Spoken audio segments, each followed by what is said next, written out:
될 예배를 드리십니다. 기도하시겠습니다.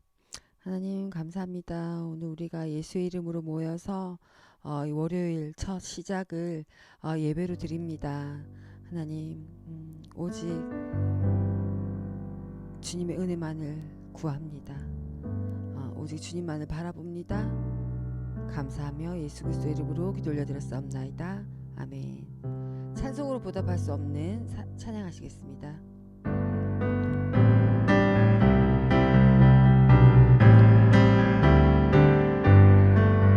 찬송으로 보답할 수 없는 큰 사랑 주님께 영광 할렐루야. 형제자매 모두 함께 모여 찬송해 주님께 영광 할렐루야. 하나님의 자녀요 크게 찬송 부르며 밝고 거룩한 길로 기쁨으로 나아가 주의 보좌 앞으로 속히 들어가겠네. 주님께 영광 할렐루야. 우리 받은 주님 은혜 한량 없도다. 주님께 영광 할렐루야. 기쁜 찬송 부르면서 천국 가겠네. 주님께 영광 할렐루야. 하나님의 자녀요 크게 찬송 부르며 밝고 거룩한 길로 기쁨으로 나아가 주의 보좌 앞으로 속히 들어가겠네. 주님께 영광 할렐루야. 잠시 후에 우리 모두 주를 보겠네. 주님께 영광 할렐루야. 영광스런 보좌 위에 거룩하신 주 주님께 영광 할렐루야. 하나님의 자녀요 크게 찬송 부르며 밝고 거룩한 길로 기쁨으로 나아가 주의 보좌 앞으로 속히 들어가겠네. 주님께 영광 할렐루야. 만국 백성 천국에서 소리 높여서 주님께 영광 할렐루야. 영원토록 주의 공로 찬양하겠네. 주님께 영광 할렐루야. 하나님의 자녀요 크게 찬송 부르며 밝고 거룩한 길로 기쁨으로 나아가 주의 보좌 앞으로 속히 들어가겠네. 주님께 영광 할렐루야. 아멘.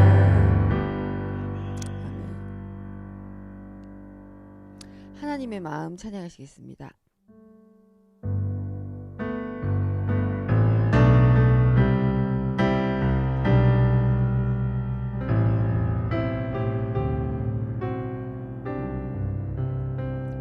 아버지 당신의 마음이 있는 곳에 나의 마음이 있기를 원해요.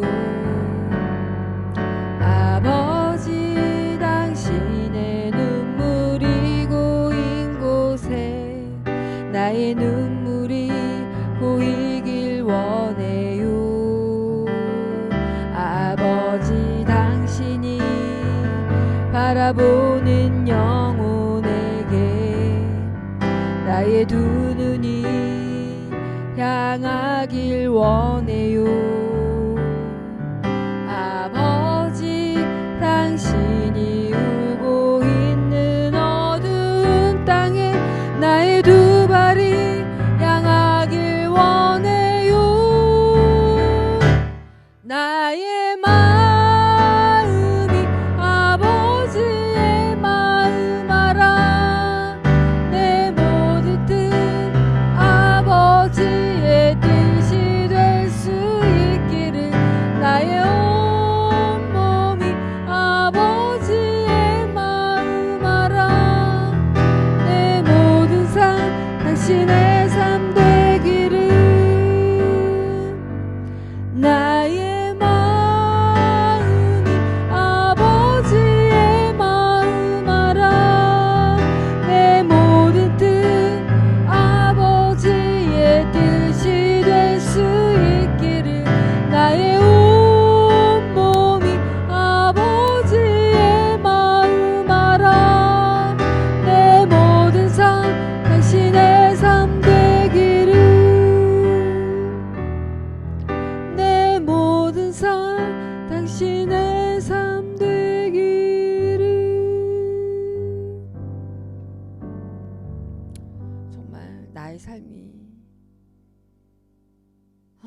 아버지의 삶을 살고 싶습니다.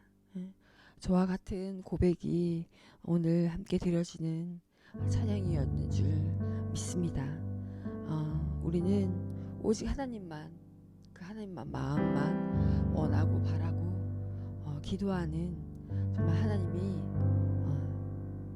기뻐하시는 자들, 항상 믿음 안에 거하는 자들로 살아가시는 복된 한 달 되기를 기도하며 원하고 바라고 기도합니다. 찬양하시겠습니다.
하나님의 꿈이 나의 비전이 되고 예수님의 성품이 나의 인격이 되고 성령님의 권능이 나의 능력이 되길 원하고 바라고 기도합니다. 원하고 바라고 기도합니다.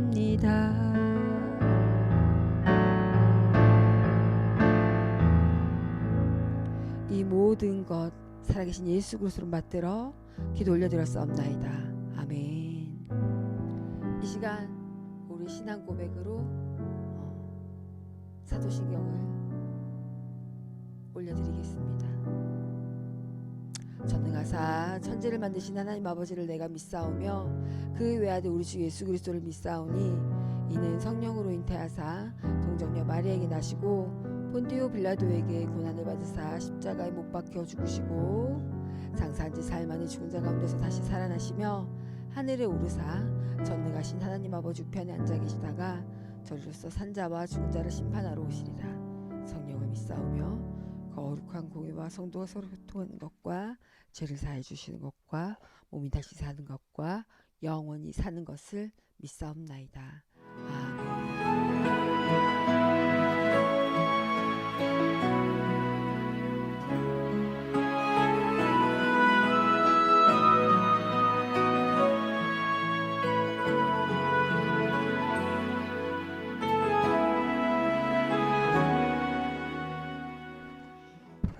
할렐루야. 배대장막 새로운 한 주가 시작이 되었습니다. 오늘 10월 10일 10이 두 개나 들어가는 날인데요. 또 한국은 오늘 대체휴일로 쉬는 날이라고 얘기를 들었습니다. 평안한 연휴 되시고 또 오늘도 오전과 저녁에 우리 함께 예배로서 또 이렇게 말씀 가지고 은혜 받는 그런 시간이 되시길 축복합니다. 자, 기도하겠습니다. 하나님 아버지 감사합니다. 이렇게 오늘도 우리에게 복된 하루를 주시고 또 주님 앞에 오늘 아침부터 또 이렇게 예배로 나아갑니다. 주님 만나고 싶습니다. 주님의 말씀 가운데 인도함 받고 싶습니다. 우리의 삶이 그러한 주님이 등불 되시는 삶이 될 수 있도록 인도하여 주시옵소서. 예수님의 이름으로 기도합니다. 아멘. 오늘 하나님 말씀은 요한복음 11장 28절부터 44절까지의 말씀을 우리 함께 보도록 하겠습니다. 요한복음 11장 28절부터 44절까지 말씀 보도록 하겠습니다. 제가 봉독해 드리도록 하겠습니다. 28절부터 44절입니다. 이 말을 하고 돌아가서 가만히 그 자매 마리아를 불러 말하되 선생님이 오셔서 너를 부르신다 하니 마리아가 이 말을 듣고 급히 일어나 예수께 나아가매 예수는 아직 마을로 들어오지 아니하시고 마르다가 맞이했던 곳에 그대로 계시더라. 마리아와 함께 집에 있어 위로하던 유대인들은 그가 급히 일어나 나가는 것을 보고 곡하러 무덤에 가는 줄로 생각하고 따라가더니 마리아가 예수 계신 곳에 가서 배웠고 그 발 앞에 엎드려 이르되 주께서 여기 계셨더라면 내 오라비가 죽지 아니하였겠나이다 하더라. 예수께서 그가 우는 것과 또 함께 온 유대인들이 우는 것을 보시고 심령이 비통히 여기시고 불쌍히 여기사 이르시되 그를 어디 두었느냐 이르되 주여 와서 보옵소서 하니 예수께서 눈물을 흘리시더라. 이에 유대인들이 말하되 보라 그를 얼마나 사랑하셨는가 하며 그중 어떤 이는 말하되 맹인의 눈을 뜨게 한 이 사람이 그 사람은 죽지 않게 할 수 없었더냐 하더라. 이에 예수께서 다시 속으로 비통히 여기시며 무덤에 가시니 무덤이 구리라 돌로 막았거늘 예수께서 이르시되 돌을 옮겨 놓으라 하시니 그 죽은 자의 누이 마르다가 이르되 주여 죽은 지가 나흘이나 되었음에 벌써 냄새가 나나이다. 예수께서 이르시되 내 말이 내가 믿으면 하나님의 영광을 보리라 하지 아니하였겠느냐. 돌을 옮겨 놓으니 예수께서 눈을 들어보시고 이르시되 아버지여 내 말을 들으신 것을 감사나이다. 항상 내 말을 들으시는 줄을 내가 알았나이다. 그러나 이 말씀하옵는 것은 둘러선 무리를 위함이니 곧 아버지께서 나를 보내신 것을 그들로 믿게 하려 함이니이다. 이 말씀을 하시고 큰 소리로 나사로야 나오라 부르시니 죽은 자가 수족을 배로 동인 채로 나오는데 그 얼굴은 수건에 쌓였더라. 예수께서 이르시되 풀어놓아 다니게 하라 하시니라. 아멘. 살아계신 하나님의 말씀입니다. 우리가 이 요한복음의 말씀 표적의 마지막 표적인 이 죽은 나사로를 살린 이 표적에 대한 말씀을 계속해서 11장 1절부터 해서 오늘 44절까지 말씀을 계속해서 이어가고 있습니다. 요한복음에 7가지 표적이 있어요. 첫 번째는 가나의 혼인잔치에서 예수님께서 물을 포도주로 바꾸신 사건. 우리 계속해서 표적 시리즈를 하고 있죠. 그 두 번째는 요한복음 4장에 나오는 예수님께서 가버나움에서 왕의 신하의 아들을 살린 사건. 그리고 요한복음 5장에서 38년 된 병자를 베데스다에서 고친 사건. 6장에서는 오병이어의 얘기죠. 그 다음에 6장에는 또 한 가지 표적이 있죠. 예수님께서 무리를 거르신 표적. 그리고 요한복음 9장에 보게 되면 날 때부터 소경된 자를 고치시고 그 다음에 오늘 11장에서 마지막 예수님이 죽은 나사로를 살린 사건, 이 7가지의 표적을 보여주고 있습니다. 우리가 표적이라는 것은 항상 말하다시피 세메이온, 어떤 방향을 가리키는데 오늘 이 나사로의 죽음을 다시금 살리시는 부활의 사건을 통해서 예수님께서는 나는 부활이요 생명이다라는 이 메시지를 증거하시기 위해서 오늘 이 나사로를 살리신 사건을 우리가 보고 있는 것이죠. 요한은 예수님께서 행하신 표적이 많이 있지만 그럼에도 불구하고 예수님을 그 어떤 것보다도 바르게 나타낼 수 있고 예수님을 증거할 수 있는 대표적인 사건들 7가지를 우리에게 말씀해 주고 있습니다. 첫 번째로 가나의 혼인잔치는 어떻습니까? 예수님께서는 물을 포도주로 만드신 사건. 우리에게 새로운 피조물로서 우리를 바꾸어 가시는 그 사건을 의미하고 있는 거예요. 그 다음에 왕의 신하를 살린 사건은 예수님께서 말씀을 통해서 이 죽어가는 아들을 살린 사건이었죠. 그러나 그보다 앞서서 4장의 말씀 보게 되면 사마리아 여인을 만나게 됩니다. 너희가 그리심산에서도 아니고 예루살렘에서도 아니고 하나님을 참되게 예배할 때가 올 다고 말씀하셨는데 그 예배할 때가 바로 이때라면서 주님께서는 참된 예배자가 참된 예배를 드릴 수 있는 경외의 대상으로서 자신을 그리스도의 신성을 드러내시는 것을 보게 되죠. 요한복음 5장도 마찬가지입니다. 38년 된 병자를 고치시면서 이 유대인들에게 자신의 그리스도의 모습, 신성을 나타내는 말씀을 계속해서 하고 있습니다. 그러다 보니까 이제 예수님은 유대인들에게 미운 털이 박히게 된 거예요. 그래서 유대인들이 한편으로는 예수님의 표적을 보지만 또 한편으로는 예수님의 흠집을 찾아내고자 눈을 부리키고 예수님을 감시하고 있었다는 것입니다. 그래서 오늘 이 나사로의 사건을 보더라도 예수님께서 그곳에 도착하자 유대 종교 지도자들이 예수님을 감시하러 보낸 유대의 종교 지도자들의 파견한 사람들이 오늘 이곳의 본문의 말씀에도 있는 것을 우리는 보게 된다는 것이죠. 그러니까 여러분, 세상은 우리를 주목하고 있어요. 예수님이 정말 메시아인가 아니신가를, 진짜인가 가짜인가를 세상 사람들이 주목하는 것처럼 우리 그리스도인들도 진짜인가 가짜인가를 세상이 주목하고 있는 거예요. 그래서 우리가 주일날 교회에서만 거룩하게 믿음 좋은 것처럼 하고 이 한 주간을 살아가면서 우리의 삶이 정말 하나님과 전혀 관계가 없는 것처럼 살아간다고 한다면 세상은 우리를 가짜라고 말하는 거예요. 오늘날 교회가 이런 신뢰가 바닥에 떨어진 이유가 뭔지 아십니까? 교회에서는 할렐루야 하면서 아멘하고 그렇게 살아가지만 삶이 없는 거예요. 거룩한 삶으로 나아가지를 못하는 거예요. 말씀을 들어서 좋네, 은혜 받은 것으로 끝나면 안 돼요. 말씀은 반드시 행함으로 나가야 돼요. 그럴 때 그 말씀이 내 삶 가운데 뿌리가 되는 것이고 내 삶을 지탱해주는 믿음의 근간이 되는 거예요. 하나님의 말씀은요, 우리의 지식을 만족시키기 위한 말씀으로 있는 게 아니에요. 하나님의 말씀은 우리의 삶을 변화시키는 말씀으로 우리에게 주시는 거예요. 강단에서 여러분들의 목사님이 또 담임 목사님들이 설교를 할 때요, 그냥 설교하는 게 아니에요. 하나님의 메시지를 가지고 설교하는 거예요.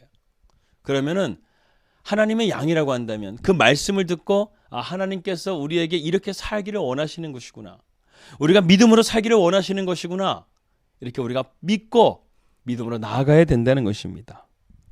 그래요. 예수님을 눈을 부리키면서 감시하는 이 감시자들이 있었다는 거예요. 예수님이 진짜인가 가짜인가. 그러면서 지금 죽은 나사로를 살린 이 사건을 바라보면서 그들은 과연 예수님께서 이것을 어떻게 행하시는가에 대해서 주목하고 있다는 것입니다. 우리는 성경을 문자적으로만 봐서는 안 돼요.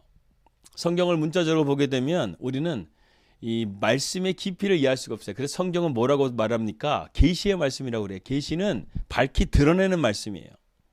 그러니까 성경에는 로고스와 레마라는 말씀이 있는데, 로고스는 문자적인 말씀이고요, 레마는 우리가 하나님 말씀 가운데 부딪힘이 되는 말씀, 감동이 되는 말씀, 감격이 되는 말씀, 이러한 말씀으로 나아가게 된다는 것이죠. 우리는 지금 이 나사로의 사건을 보게 되면서 발단, 전개, 절정, 그 다음에 결말, 아주 이것이 뚜렷하게 보여지는 하나의 드라마, 정말 잘 짜여진 드라마와 같은 한 사건을 우리는 11장을 통해서 보게 됩니다. 요즘에 넷플릭스의 수리남이라는 드라마가 상당히 크게 인기를 끌고 있는데, 그것을 본 사람들이 항상 한결같이 하는 말이 뭐냐면 긴장감이 놓치지가 않는 거예요. 근데 지금 이 나사로의 사건을 보게 되면 11장 처음부터 마지막 절까지요, 긴장감이 끊어지지가 않는 거예요. 보통 같으면 예수님은 이 문제를 가지고요, 쉽게 풀어가셨어요. 왕의 신하의 아들도 죽어갔었을 때 주님께서는요, 너희 아들이 가라, 너희 아들이 살았다, 이 말씀하심으로 그 아들이 살았어요. 주님은 문제를 항상 심플하게 풀어가세요. 근데 오늘 이 나사로의 사건은 주님은 약간 문제를 복잡하게, 약간 문제를 지체시키는 것을 보게 돼요.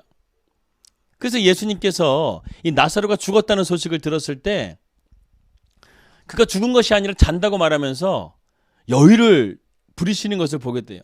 이틀 동안 지체하십니다. 바로 가지 않았어요. 그리고 예수님은 그 마르다와 마리아가 보낸 그 사람에게 뭐라고 말하냐면, 이 나사로가 죽지 않고 나을 거다라고 이렇게 긍정적인 답변을 보내줘가지고요, 마리아와 마르다도 자기 오라버니가 살 줄 알았어요. 그런데 나사로가 죽어버린 거예요. 그래서 주님께서 말씀하신 것은 이거였죠. 내가 가게 되면 살 것이기 때문에 나사로는 죽은 것이 아니라는 거예요. 그리고 어저께 말씀드렸듯이 주님은 항상 죽음이라는 단어를 안 쓰시고 무슨 단어를 쓰신다고요? 잔다라는 단어를 쓴다는 거예요. 여러분, 우리 그리스도인들에게 죽음은요, 자는 거예요. 그리고 언젠가 주님께서 우리를 부르실 때 우리는 무덤에서 나와가지고 주님 나라에 들림받는 그 때가 올 거라는 것이죠.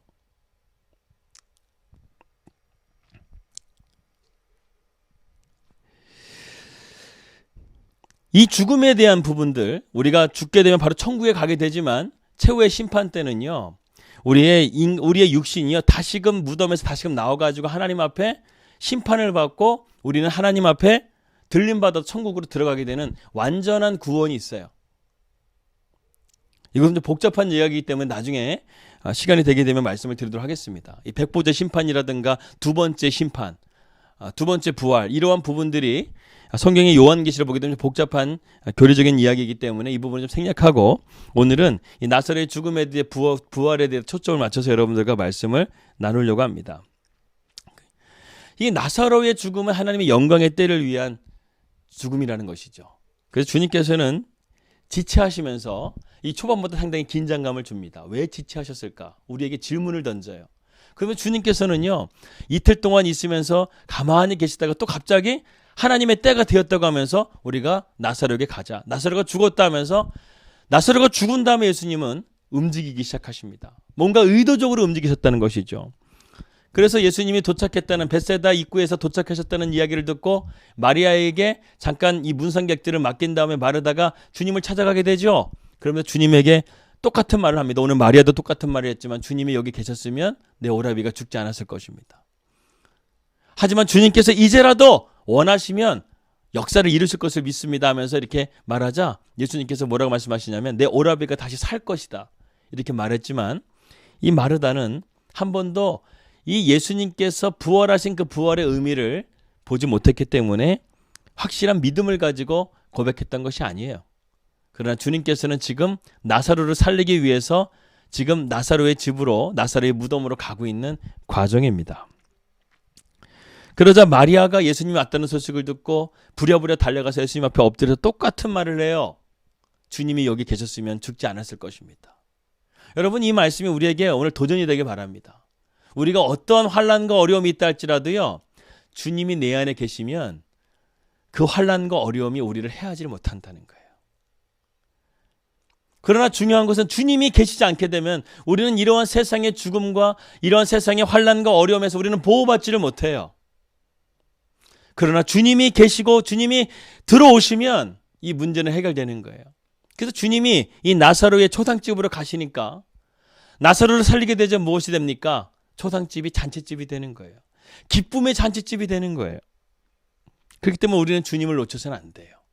항상 주 안에 우리가 있는 것을 사모하시면서 우리의 제일 먼저의 기도 제목은 하나님, 오늘도 내 안에서 주님이 주인 되시고 주님이 나의 삶을 이끌어 주시기를 간절하게 구하는 삶이 되어야 될 줄 믿습니다. 오늘 35절 말씀 보게 되면 예수님께서 눈물을 흘리셨다는 말씀이 나오고 있어요. 금요철 때도 말씀을 드렸지만 예수님의 눈물은 그냥 눈물이 아니에요. 예수님의 눈물은 하나님의 눈물이에요. 하나님은 눈물을 흘리실 필요가 없으신 분이세요. 여러분, 우리가 눈물을 보통 왜 흘립니까? 고통과 슬픔이 다가올 때 우리는 눈물을 흘리잖아요. 사랑하는 사람이 죽던가 아니면은 우리가 태어날 때 울던가 그런 고통 속에서 우리가 살아갈 때 눈물을 많이 흘리지 않습니까? 근데 하나님은요, 고통이 없으세요. 하나님은요, 태어나신 어떤 시점을 우리가 없어요. 그냥 하나님은 그대로 계신 분이세요. 우리가 울 수 있는 세상의 조건들을 하나님은 하나도 겪지 않으셔도 되시는 분이세요. 그런데 하나님이 왜 우실까요? 예수님이 왜 우실까요? 우리 때문에 우신 거예요. 우리의 고통과 우리의 아픔을 주님은 다 고스란히 완전한 인간이 되셨어요. 그것을 다 느끼시는 거예요. 그렇기 때문에 주님은 우리 때문에 울고 계시는 거예요. 여러분, 하나님의 눈물에는요, 세 가지의 의미가 있습니다. 첫 번째는 우리를 사랑하시기 때문에 우시는 거예요. 또한 하나님의 눈물은요, 주님이 완전한 인간이 되셨기 때문에, 우리와 똑같은 인간이시기 때문에 그런 감정을 가지신 분이셨다는 거예요. 그래서 주님은 우리의 괴로움과 우리의 육신적인 질병의 고통뿐만 아니라 우리 마음의 고통도 아세요. 우리 안에 있는 스트레스와 우울증, 또 정신적인 여러 가지 압박, 이런 모든 것들을 다 주님은 알고 계신다는 것입니다.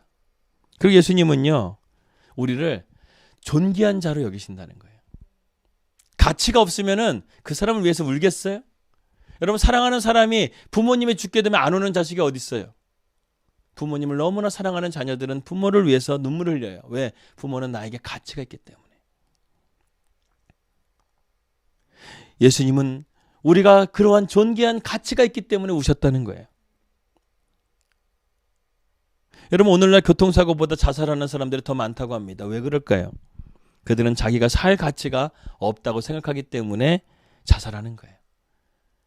가치의 문제라는 것입니다. 주님은 우리를 얼마나 존귀한 자로 여기시는지 몰라요. 여러분, 우리 안에는 하나님의 DNA가 있어요. 하나님의 형상으로 우리를 하나님 창조하셨다고 그랬어요. 그렇기 때문에 우리는 동물처럼 우리를 창조하신 것이 아니에요. 근데 오늘날 세상을 보게 되면 오늘날 많은 사람들이 동물처럼 살아가요. 본능으로 살아가요. 양육 강식으로 살아가요. 우리나라의 오랜 전통 가운데 12간지라는 것이 있죠. 자축, 인묘, 진사, 오미, 신유, 술해, 이 12개의 동물의 그것을 우리 사람의 어떤 형상을 담아가지고요. 보통 우리가 나이를 말할 때 무슨 띠냐고 말할 때 항상 이렇게 말하죠. 쥐띠다, 소띠다, 양띠다, 이렇게 말하는 거예요. 왜 우리를 동물로 말하냐 이거예요. 우리는 예수님 띠예요. 우리는 하나님 띠예요. 왜? 그런즉 이전 것에 지나갔으니 우리가 새로운 피조물이 되었다고 그랬잖아요. 우리는 하나님의 형상을 닮은 자로서 새롭게 태어났기 때문에 우리는 더 이상 이런 세상적인 동물을 비교해서는 안 된, 그만큼 고귀하고 가치 있는 존재라는 사실을 우리는 깨달아야 됩니다. 38절에 보게 되면 예수님께서는 이 무리들의 말을 듣고 비통히 여기셨다고 그랬어요. 33절에서도 예수님은 그들이 이 죽음이라는 고통을 바라보면서 우시는 것을 보면서 주님은 비통히 여기셨고, 또한 예수님에 대해서 그가 소경을 고쳤던 것처럼 이 나사로는 왜 살리지 못했느냐 하면서 이런 말을 들었을 때 주님은 또한 비통히 여기시면서 무덤으로 가셔서 이 돌을 옮기라고 말씀을 하십니다. 예수님은요, 이 비통하다라는 단어가 상당히 중요한데, 예수님은 이 무리들을 밤을 바라보면서 비통히 여기신 것이 아니라 죽음 자체를 보시면서 비통히 여기셨어요.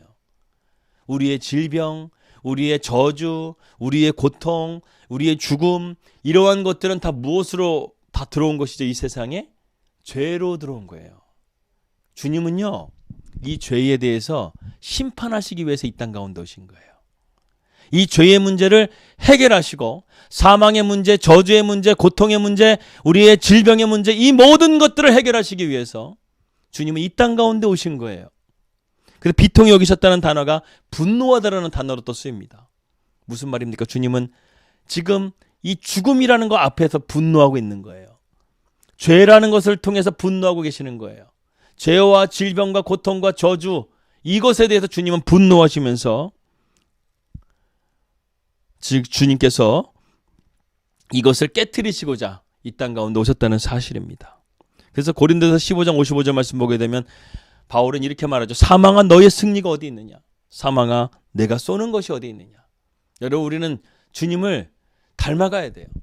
주님처럼 우리도 이런 죄의 문제에 대해서 분노해야 돼요.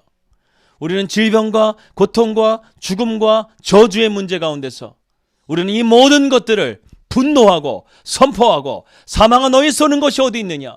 사망아 너희 이기는 것이 어디 있느냐? 이렇게 선포하면서 오직 예수 그리스도는 우리의 이 모든 것들을 위해 승리하셨다.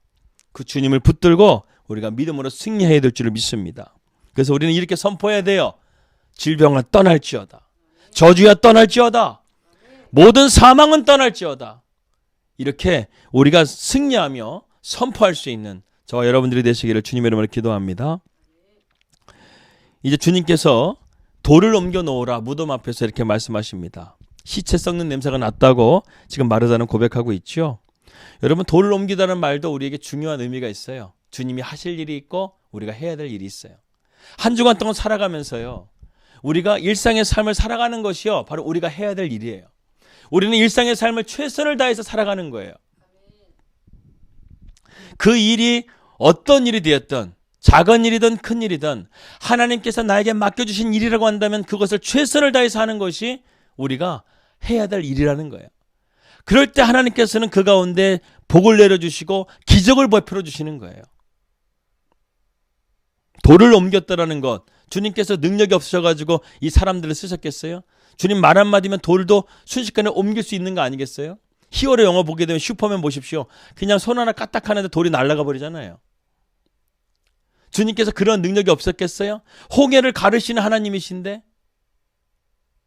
하늘의 해를 멈추게 하시는 분이신데, 이 우주를 창조하시는 하나님이신데, 주님께서 이 돌 하나, 이 무덤을 막고 있는 돌 하나 움직이시는 능력이 없겠어요? 말을 선포만 하시면 돌은 그냥 날아가 버리는 거. 아니, 어떻게 보면 가루가 될 수도 있는 거예요. 돌아, 가루가 되라.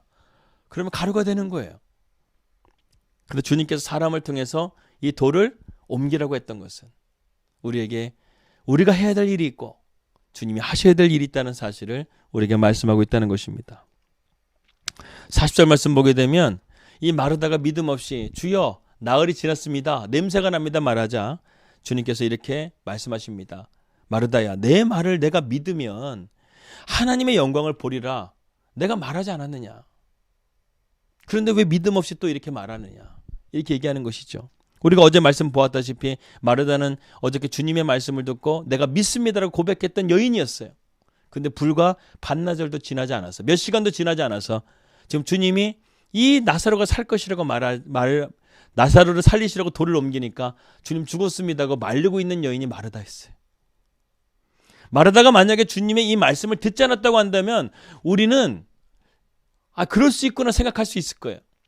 근데 불과 주님께서 베다니에 도착하셨을 때 제일 먼저 주님을 찾아갔고 주님에게 나는 부활이요 생명이라는 이 말씀을 들었음에도 불구하고 이 마르다가 이 불신앙적인 모습을 고백하고 있는 것이죠.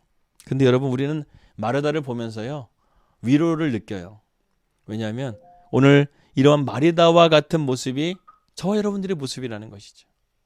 주일날 설교 말씀을 들어요. 믿음대로 살아야 된다, 이 말씀을 들었는데요, 막상 월요일부터 시작하게 되면 주님의 말씀은 온데간데 없어요. 다시금 인간적인 믿음, 현실적인 믿음, 이성과 상식과 합리성에 얽매여 있는 믿음 생활을 한다는 것이죠. 그러니까 저와 여러분들의 삶에 기적이 안 나타나는 거예요. 정말 주님의 말씀을 있는 그대로 믿으면 되는데 그것을 믿지 못하고 주님의 믿음을, 우리의 믿음을, 주님의 능력을 제한한다는 것이죠.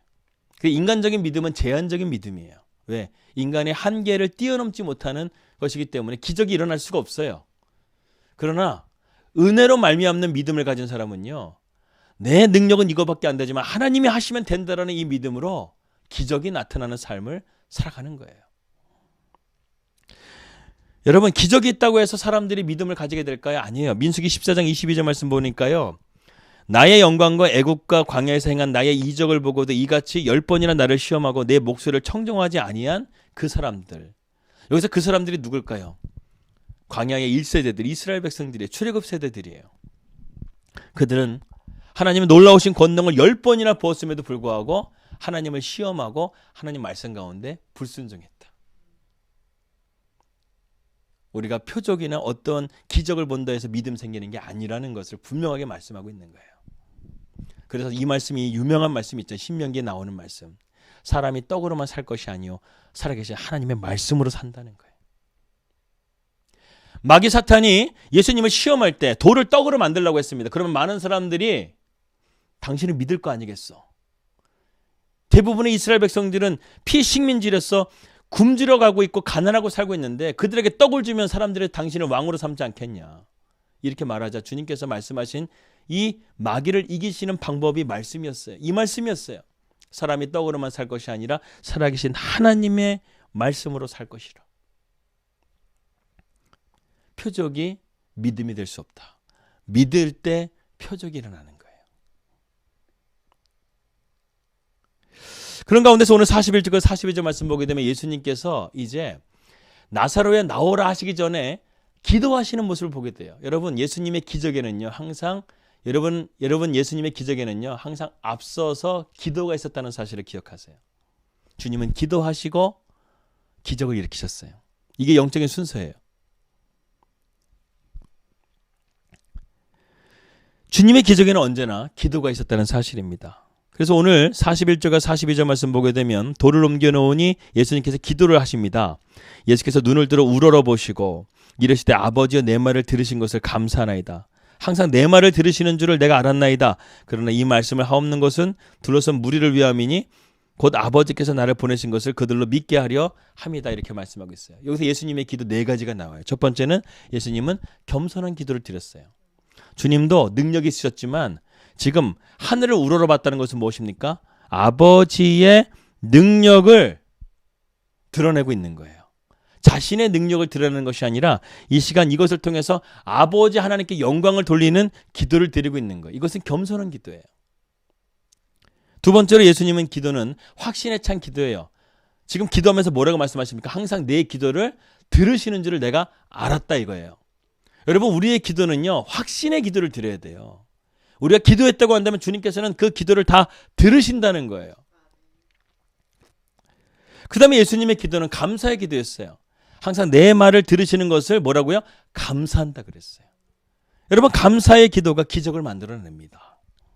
그리고 마지막 예수님의 기도는 타인을 위한 기도였다는 거예요. 주님이 지금 자신의 영광을 위해서 이렇게 하는 것이 아니라 아버지의 영광일 뿐만 아니라 지금 이곳에 있는 사람들로 하여금 아버지를 하나님을 온전하게 믿게 하기 위해서 참된 부활이 무엇인지를 그들로 하여금 믿게 하기 위해서 오히려 그들에게 더 유익이 되기 위해서 지금 이러한 사건을 이러한 기적을 일으키고 있다는 사실을 우리는 보여주게 된다는 것이죠.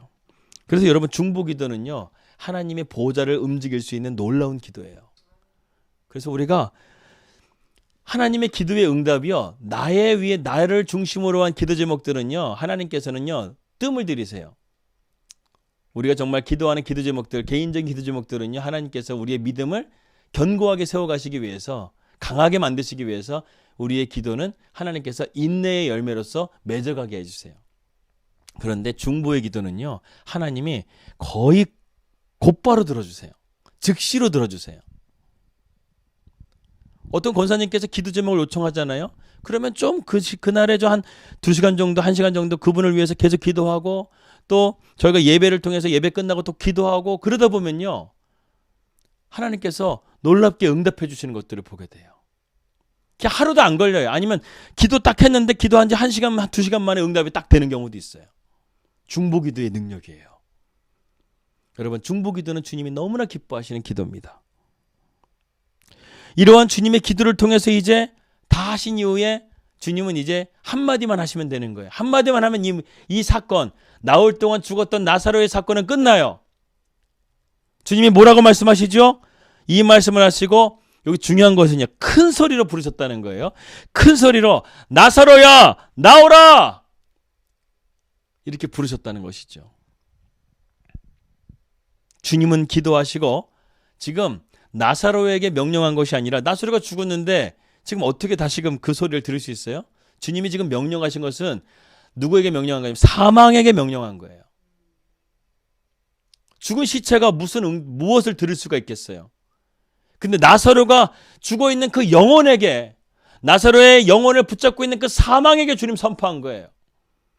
그 사망은 나사로를 놓아주고 싶지 않지만 주님의 이 권능의 말씀, 이 주님의 이 레마의 말씀, 주님의 이 캐리그마의 말씀을 통해서 이 사망 꼼짝도 하지 못하고 나사로의 영혼을 돌려줄 수밖에 없는 거예요.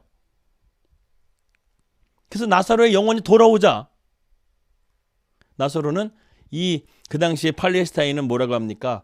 이 염을 한 다음에 장례를 이렇게 하얀 천으로 베옷으로 이렇게 감아가지고 무덤에 이렇게 넣었잖아요. 그러니까 이 나사로가 그렇게 베일이 쌓인 가운데에서 영혼은 살아났는데 이제 몸을 움직이지 못하니까 이렇게 베일이 쌓인 상태에서 무덤에서 그가 걸어 나왔다라고 말하고 있어요. 여러분 얼마나 놀라운 일입니까? 주님은요 사망에 대해서 선포한 거예요. 사망아 너의 이기는 것이 어디 있느냐? 사망아 너의 쏘는 것이 어디 있느냐. 이렇게 말씀하시면서 주님은 정말로 사망에게 선포하셨어요. 사망은 꼼짝도 하지 못하고 나사로를 붙잡고 있었던 그 영혼을 놓아주신 거예요. 놓아주게 된 거예요. 저는요, 이 나사로를 빙빙 이렇게 둘러싸고 있었던 이 베옷, 이 몸을 꼼짝이 미라처럼 이렇게 통통 감았던 이 베옷을 주님이 뭐라고 말합니까? 풀어주어 다니게 하라. 이 말씀이 크게 은혜가 돼요. 예전에는 나사로의 나오라의 말에 은혜가 됐는데 오늘은요, 이 말씀이 은혜가 돼요. 왜? 사망이 우리를 꽁꽁 묶고 있었던 이 죽음이라는 것을요, 주님이 풀어주신 거예요. 죄에 꽁꽁 묶여 있었던 우리의 이 사망에 눌려 있었던 우리의 삶의 이 영혼을, 우리의 삶을 주님께서요, 자유케 해주신 거예요. 그래서 이 나사로의 사건 가운데는 자유와 기쁨이 있어요. 사망에서부터 우리는 완전하게 건진받은 거예요. 그래서 예수님께서 이 죽음이라는 것을 잠들다라고 말한 것은 우리에게 놀라우신 하나님의 구원의 은혜가 있다는 사실을 발견하게 한다는 것입니다. 여러분, 제가 예전에 사역했던 강남중앙 침례교회는요, 양수리 쪽에 산골이라는 이 납골당 같이 산골당이 있습니다. 이 산 꼭대기에 보게 되면 이 강남중앙 침례교회 이 성도들의 그런 그 뼈를 화장을 해가지고 뼈가루를 그 산골이라는 곳에다가 배수 시설이 되어 있는 그 산골이라는 곳에다가 뿌리는 거예요. 그 의미가 무엇인지 아십니까? 주님께서 이 고린도전서의 말씀과 같이 부활할 때 큰 소리로 우리가 부르게 되면 우리는 무덤에서 나오게 된다고 하잖아요. 주님께서 우리를 큰 소리로 종현아 나오라, 우리 허명서 미영아 나오라 이렇게 선포하시면요, 우리는 무덤에서 나와가지고 하나님 나라에 들림받아서 영원한 하나님의 나라에 살게 될 텐데, 그때 우리가 이 뿔뿔이 흩어져가지고 만나지 말고 한 곳에서 우리가 주님의 부르심을 듣자라는 그 뜻을 가지고요, 강남중앙 침례교회는 산골당을 만들었다고요. 그러면은 주님께서 부르실 때 거기에 수많은 우리 강남중앙 침례교회 성도들이요, 거기서 다 같이 주님의 부르심을 받고 만나게 될 거예요. 그게 너무나 저는요 좋더라고요. 저도 나중에 가능하다면 그런 산골당을 만들어서 우리 성도님들과 함께 그곳에 묻혀가지고요, 그곳에서 주님 부르실 때 함께 거기서 만나면서 들림 받았으면 참 좋겠어요. 손잡고 주님 하늘나라로 이렇게 들림 받는 그러한 꿈을 꾸게 됩니다. 사랑하는 여러분, 우리는 언젠가는 다 이렇게 죽음을 맞이하게 됩니다. 오늘 이 나사로의 사건은 무엇을 우리에게 가르치는 것일까요? 주님이 나사로를 무덤에서 되살린 이 기적은 장차 주님이 재림하실 때 무덤에 있는 성도들을 또한 우리의 이름을 정확하게 부르시는 주님께서 우리를 다시금 살리실 것을 예표하는 부활과 생명의 메시지인 것입니다. 그때 우리 몸은 다시 죽음을 보지 않는 신령한 몸으로 부활하게 되고 영원한 자유와 기쁨을 누리게 될 것입니다.